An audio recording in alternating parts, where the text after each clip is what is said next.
அன்பு நண்பர்களே, அனைவருக்கும் அன்னை சமையல் உமாவின் அன்பான வணக்கங்கள்.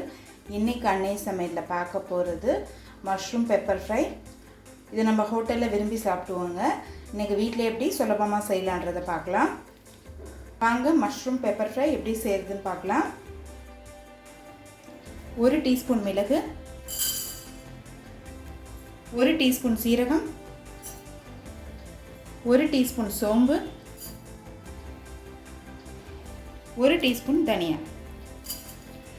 எல்லாத்தையும் நல்லா வறுத்துக்கலாங்க.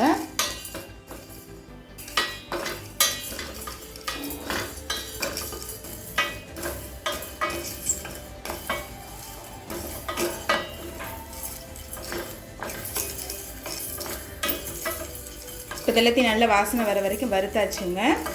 இப்போ இதை மிக்சியில் அரைச்சிக்கலாம். இந்த மிக்சியில் கோர்ஸாக அரைச்சாச்சு.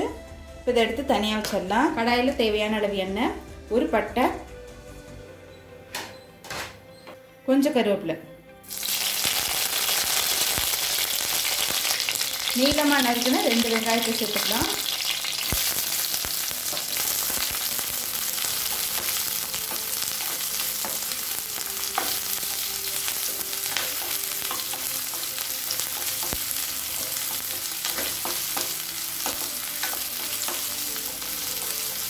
ஒரு டீஸ்பூன் இஞ்சி பூண்டு விழுது,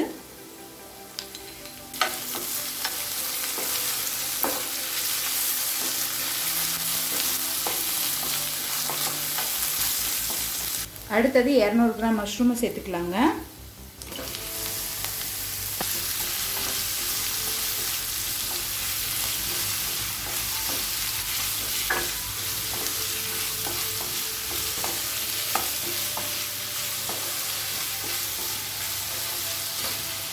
தேவையான அளவு உப்பு,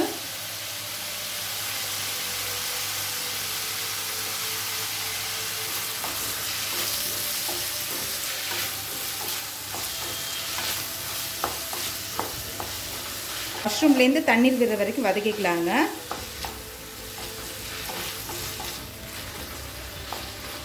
கால் டீஸ்பூன் மிளகாத்தூள் சேர்த்துக்கலாம். மிளகாத்தூள் இல்லாமல் கூட பண்ணலாங்க.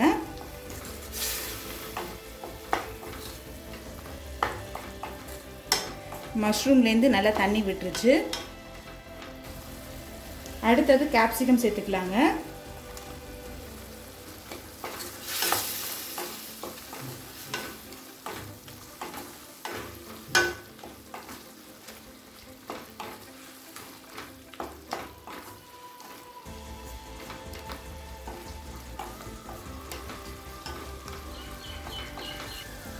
இப்போ நம்ம அரைச்சி வச்சிருக்க பொடியை இதில் சேர்த்துக்கலாம்.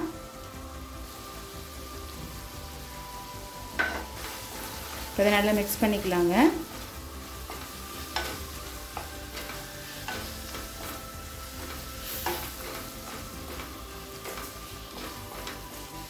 இல்லை மசாலா சேர்த்துட்டு ஒரு 5 நிமிஷம் ஸ்லோலே இருந்தால் போதும்.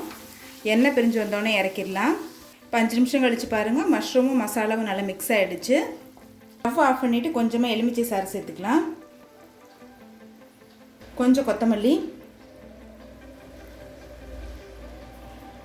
மஷ்ரூம் பெப்பர் ஃப்ரை ரெடி ஆகிடுச்சுங்க. சர்வ் பண்ணிடலாம். இப்போ சுவையான மஷ்ரூம் பெப்பர் ஃப்ரை ரெடி ஆகிடுச்சு. ரெசிப்பியை ட்ரை பண்ணி பாருங்கள், கண்டிப்பாக உங்களுக்கே பிடிக்கும். ரெசிபி பிடிச்சிருந்ததுன்னா வீடியோவை லைக் பண்ணுங்கள், கமெண்ட் பண்ணுங்கள், ஷேர் பண்ணுங்கள். இது வரைக்கும் அன்னை சமையல் சேனலை சப்ஸ்கிரைப் பண்ணலைன்னா சப்ஸ்கிரைப் பண்ணுங்கள். தேங்க்யூ.